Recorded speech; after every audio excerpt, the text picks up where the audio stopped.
రేపు హనుమాన్ జయంతి సందర్భంగా హైదరాబాద్ లో శోభాయాత్ర జరగనుంది. శోభాయాత్ర జరిగే మార్గాన్ని హైదరాబాద్ ట్రాఫిక్ డీసీపీ రాహుల్ హెగ్డే పరిశీలించారు. శోభాయాత్ర జరిగే మార్గాల్లో ఉన్న ఇబ్బందులను ఆయా శాఖ అధికారుల దృష్టికి తీసుకెళ్లమన్నారు.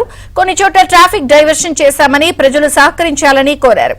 గతేడాది జరిగిన తప్పులు పునరావృతం కాకుండా చర్యలు తీసుకున్నాము అంటున్న ట్రాఫిక్ డీసీపీ రాహుల్ హెగ్డేతో మా ప్రతినిధి Shashi face to face. Hanuman శోభాయాత్రకు సర్వం సిద్ధమైంది. గౌలీగూడ నుంచి తాడ్బండ్ దేవాలయం వరకు కూడా ఈ శోభాయాత్ర కొనసాగుతుంది. సుమారు 12 కిలోమీటర్ల మేర సాగే ఈ శోభాయాత్రకు ట్రాఫిక్ విభాగం నుంచి ఎలాంటి ఏర్పాట్లు చేశారు వివరించడానికి మనతో పాటు హైదరాబాద్ ట్రాఫిక్ 1 డీసీపీ రాహుల్ హెగ్డే ఉన్నారు. ఆయనతో ఒకసారి మాట్లాడదాం.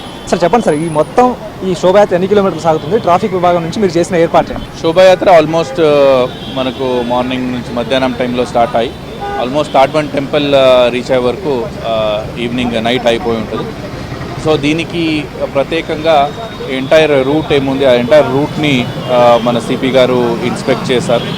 అట్లనే మనము ఇన్స్పెక్ట్ చేసి చాలా రోజుల నుంచి అక్కడ అబ్స్ట్రక్షన్స్ ఏముంటుంది, ట్రీ బ్రాంచెస్ ఉండొచ్చు, ఎలక్ట్రికల్ వైర్ ఉండొచ్చు, ఇలాంటి అబ్స్ట్రక్షన్స్ అన్నీ మనము కన్సర్న్ డిపార్ట్మెంట్ వాళ్ళకి రిక్వెస్ట్ చేసి దాన్ని సరి చేయడం జరిగింది.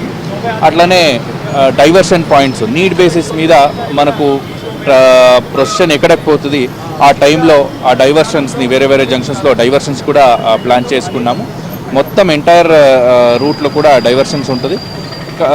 ఈ డైవర్షన్ పాయింట్ని ప్రజలు మనకు కోఆపరేట్ చేయాలి. కోఆపరేట్ చేసి ఆ డైవర్షన్ తీసుకుంటే డెఫినెట్లీ వాళ్ళకు కూడా ఎక్కువ ఇబ్బంది కాకుండా, ప్రొసెషన్ కూడా ఇబ్బంది కాకుండా స్మూత్గా ఎడుకోవచ్చు.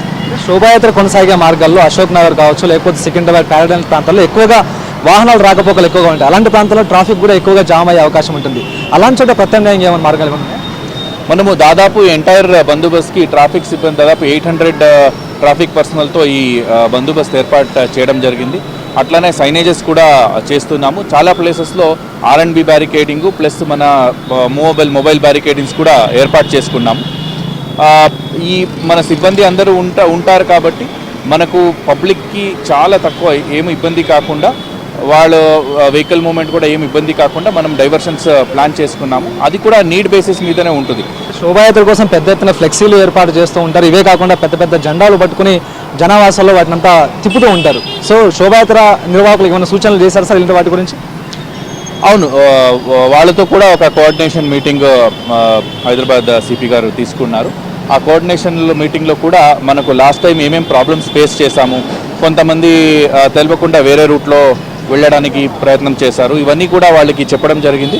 వాళ్ళు కూడా కంప్లీట్గా మనకు కోఆపరేట్ చేస్తాము అని మాట ఇచ్చారు. సో వాళ్ళతో మనం కంటిన్యూస్గా టచ్లో ఉన్నాము. సో ఏమైనా వేరే ఇబ్బంది ఉంటే కూడా దే విల్ టేక్ కేర్. ఇది మొత్తానికి సుమారుగా 800 మంది ట్రాఫిక్ సిబ్బందితో ప్రత్యేకంగా ఏర్పాట్లు చేశాము. ఎక్కడ కూడా ట్రాఫిక్ ఇబ్బంది లేకుండా అన్ని రకాల చర్యలు తీసుకుంటామంటూ కూడా ఇప్పటికే రాహుల్ హెగ్డే చెప్తూ ఉన్నారు. ఇక శోభాయాత్ర కొనసాగేటటువంటి ప్రాంతాల్లో ఇప్పటికే అన్ని రకాల ఏర్పాట్లతో పాటు అన్ని రకాల సమీక్షలు కూడా నిర్వహించామంటూ కూడా ప్రధానంగా చెప్తూ ఉన్నారు. ట్రాఫిక్కి ఎలాంటి ఇబ్బంది లేకుండా ప్రత్యేకంగా డైవర్షన్స్ చేయడంతో పాటు ట్రాఫిక్ సిబ్బంది ఎప్పటికప్పుడు అందుబాటులో ఉండి ఇబ్బంది లేకుండా శోభాయాత్ర కొనసాగే విధంగా తగిన ఏర్పాట్లు చేశామంటూ రాహుల్ హెగ్డే చెప్తూ ఉన్నారు. కెమెరా పర్సన్ అజయ్తో కలిసి శశి ఏబెన్.